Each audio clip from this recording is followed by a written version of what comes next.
Hi friends, welcome to உணவே பிரதானம். நாம் இன்னைக்கு என்ன பண்ண போறோம்னா தக்காளி புலாவ் செய்ய போறோம். அதுவும் சேமியால தக்காளி புலாவ் எப்படி செய்யுதுன்னு பாக்குறதுக்கு முன்னாடி நீங்க இந்த சேனலை சப்ஸ்கிரைப் பண்ணலைன்னா மறக்காம சப்ஸ்கிரைப் பண்ணிட்டு ஆல் செலக்ட் பண்ணிட்டு பெல் பட்டனை கிளிக் பண்ணுங்க. இந்த வீடியோ உங்களுக்கு பிடிச்சிருந்தா லைக் பண்ணுங்க, ஷேர் பண்ணுங்க, உங்க ஃபீட்பேக்ஸ் கமெண்ட்ஸ்ல சென்ட் பண்ணுங்க. வாங்க கிச்சனுக்கு போகலாம். ஒரு அடிக்கணமான பாத்திரம் எடுத்து வச்சுக்கோங்க.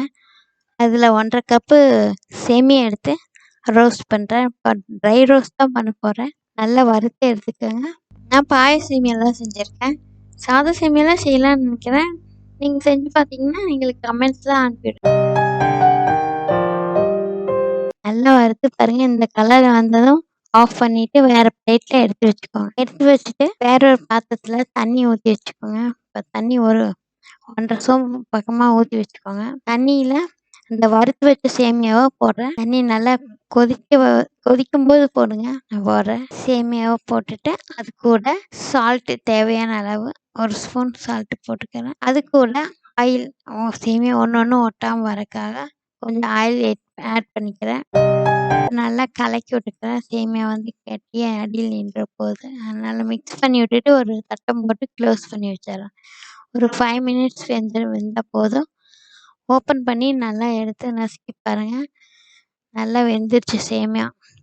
இப்போ பாருங்கள், சேமியா சூப்பராக வெந்திருக்கு. அடுத்தது அடுப்பை ஆஃப் பண்ணிவிட்டு இந்த தண்ணியை நல்லா வடிச்சிட்டு சுத்தமாக வடிகட்டிட்டு அது கூட கொஞ்சம் ரன்னிங் வாட்டர் விட்டு கொஞ்சம் நல்லா மறுபடியும் ஒரு தடவை வடித்து எடுத்து தனியாக எடுத்து வச்சுட்டு ஒரு ஃபேனை அடுப்பில் வச்சு அதில் தேவையான அளவு எண்ணெய் விடுறேன். பிரிஞ்சி இலை, பட்டை, கிராம்பு, மராத்தி மொட்டு, இந்த கல்பாசி எல்லாம் போட்டுட்டு அது கூட சீரகம் சேர்த்துக்கிறது கூட ஆனியன், தேவையான அளவு ஆனியன் போடுறேன். நான் 1 கப்பு ஆனியன் சேர்த்துக்கிறேன். ஆனியன் நல்லா கண்ணாடி பதம் வந்த பிறகு தக்காளி, நல்லா பெரிய தக்காளியை நான் ஒரு 2 தக்காளி இல்லை 3 தக்காளி போட்டுக்கோங்க, சரியாக இருக்கும். தக்காளி போட்டுட்டு நல்லா ஃப்ரை பண்ணுறேன். தக்காளி நல்லா வணங்கின பிறகு அது கூட உப்பு, மஞ்சத்தூள், மிளகாய்த்தூள். மஞ்சத்தூள் 1/2 ஸ்பூன் போட்டிருக்கேன்.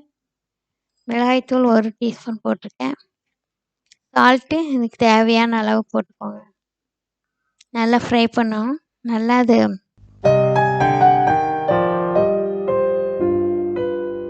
நல்லா பச்சை வாசம் போன வரைக்கும் நல்லா வணக்கணும். பச்சை வாசம் போகிற மாதிரி நல்லா சுருண்டு வரும்போது, சுருண்டு வர பக்குவத்தில் சேமியா சேர்த்து கலக்கலாம்.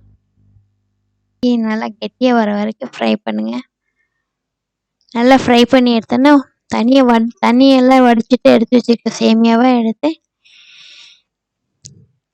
நல்லா சேர்த்துருங்க.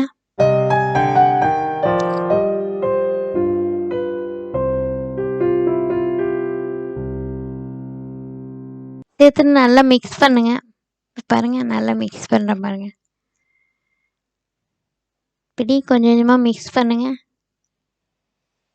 தண்ணியை சுத்தமாக வடிச்சிடணும், இல்லைன்னா கொலன்னு போயிடும். நம்ம ஆயில் விட்டுருக்கனால ஒன்று ஒட்டாமல் வந்திருக்கு.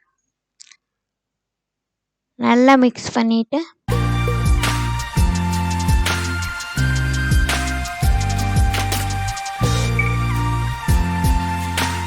ஃபுல்லாக மிக்ஸ் பண்ணி எடுத்துன்னு 1 நிமிஷம் மூடி வச்சு சிம்மில் வச்சுட்டு ஆஃப் பண்ணி எடுத்து பரிமாறலாம். சுவையான சேமியா தக்காளி புலாவ் ரெடி. ஒன்று ஒட்டாமல் சூப்பராக வந்திருக்கு.